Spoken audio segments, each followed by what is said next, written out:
All right, let's look back on the Lionesses' dramatic win now as we're joined live from Switzerland by talkSPORT's lead football host, Adrian Durham, the man that we call the GOAT here at talkSPORT. Adrian, before we get started, how's Joe Shannon? That's what we want to know. Everyone just wants to know if Joe Shannon is okay. Addy, Gabby, good afternoon. Good afternoon, Joe is fine. I can condition check on the patient. Joe Shannon is fine. In fact, he drove us all the way from Geneva back to Zurich today. So I haven't seen him since, so I presume he's having a lie down in a dark room. We didn't expect this to... Well, actually, maybe some did, as dramatic as Sweden. It wasn't as dramatic, but England were a couple of seconds away from going out. I mean, is it luck? Do we create our own luck? Should we give Sarina Wiegman all the credit here? We don't know what we're doing. I really don't feel we can give her all the credit. We've got to give her some credit. She will turn around and say, I've made those substitutions. Those substitutes have had an impact and we've got through. So she will claim that, stick a hand up and claim that. However, she made one enforced substitution after half-time. That was because of injury to Lauren James. And then 1-0 down and not really getting anywhere. We'd had one shot on target in the second half until the 77th minute when she brought on Chloe Kelly and decided to make changes. That, to me, is way too late. You've been talking about the Italian spoiling tactics, and they were very good at those. 77 minutes to make those changes was way too late. So I think Sarina Wiegman got very lucky. The question still remains, should Chloe Kelly be in the starting lineup? Another question remains, why on earth wasn't Chloe Kelly the one brought on after 45 minutes? So there's all sorts of questions need answering, but the reality is England got through, and if they get through in the same fashion and win the final on Sunday, nobody's really going to have a problem, are they?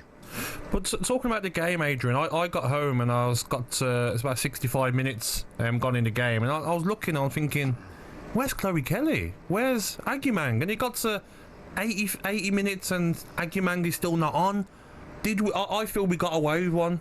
I really do, Adrian, with that composed finish from Agyemang. If you do that against a Spanish team or German team and leave it that late, surely the game could be gone. Yeah, I mean, Spain could. I've seen Spain in this tournament, and when they're at their very best, they can absolutely rip teams apart. And we could have been 3 or 4-0 down by the time those substitutions were made. Listen, I don't really know what's going on in Sarina's head for her to leave those substitutions that long. It was an almighty gamble. I think she's got incredibly lucky. The substitutes have kind of got her out of jail, really, to a certain extent. But listen, she keeps getting to tournament finals. I'm not really sure how we can possibly criticise her. It's a weird one, because what you say is absolutely correct, Gabby, and yet we keep winning and going through and getting to finals. So this run reminds me of England's men in the Euros last year. Yeah. They didn't quite convince anybody, got themselves to a final and then lost to Spain. It feels to me like exactly the same thing could be happening this year to the women. But let's talk about Michelle Agyemang. Fantastic goal, composure as well, especially when you consider the time left on the clock. I'm almost in the camp that you're in, Adrian, where I feel like she's a fantastic impact sub as opposed to someone that starts. I can imagine sort of the fear now in all defenders seeing her warm up with 20 minutes to go, knowing, okay, look what's going to come on the pitch. But is there an argument that she does start, especially with Lauren James potentially out of the final?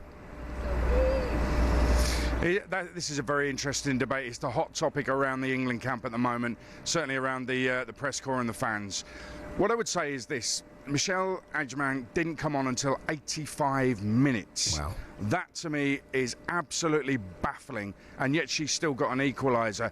I loved afterwards, when they're celebrating with the fans, they turn Sweet Caroline into Sweet Agyemang, and I just think that's so beautiful. Imagine being 19, and being 19 years old. Amazing. And you're that much of a hero in the fans of the travelling England fans, who, by the way, have paid a fortune to get out of here.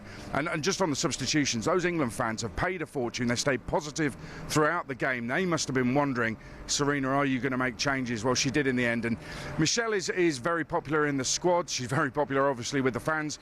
In terms of whether she starts, I think that impact substitution is exactly what is needed from her.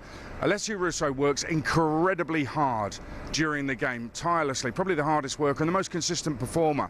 She hasn't had the goal, she's got just one, and she scored a penalty. She's got assists in this tournament. I think she's been one of England's better players. To leave her out would be harsh. To go to 2 up top changes everything dramatically, and 2 dramatically for a final. I think if you look at England's tactics in this tournament, they're one of the teams that have played a lot of long balls, and I don't think that's going to change. That's going to continue in this tournament, and that's going to be a complete clash of styles. If it is Spain they meet in Basel in the final on Sunday live on talkSPORT, that is going to be a complete clash of styles, and that to me is the only way England can possibly have a chance against Spain. So I wouldn't put Michelle Agyemang in the starting lineup. I would have her on the bench, and I would believe that she can make a big impact. But Sarina, bring her on sooner, please. Adrian, I agree with you on that, but wouldn't it just be amazing to think, you know what, Spain, have the ball, and we've got Agyemang and Russo on the counter-attack. Chloe Kelly in behind as a diamond, Adrian. Are you taking over? No, I understand. There's a lot of different permutations. Yeah. This is the joy of the England women's squad at the moment. That they've got a lot of depth in the squad. They've got a lot of quality on the bench. There's some European champions that are regular substitutes, including Chloe Kelly, who got that winner at Wembley 3 years ago. So, by rights, England should be playing better, and they should be more dominant in games. Certainly, player for player against Italy, you would expect England to be more dominant. They got out of jail right at the end. I wouldn't be against Chloe Kelly coming in the starting lineup, wouldn't be against Michelle Agyemang coming into the starting lineup. I just know that Sarina probably isn't going to change shape. Yeah. She did make a bold move because she left out Jess Carter, brought in Esme Morgan, who I thought was one of England's better players on the night last night, Esme Morgan, so she's probably earned her start in the final. So she can make bold moves. I think she just needs to be a little bit bolder, certainly when it comes to subs. Yes. Aid, appreciate it, my man. Thank you very much. Top man, Adrian. talkSPORT's lead football everything there, Adrian Durham.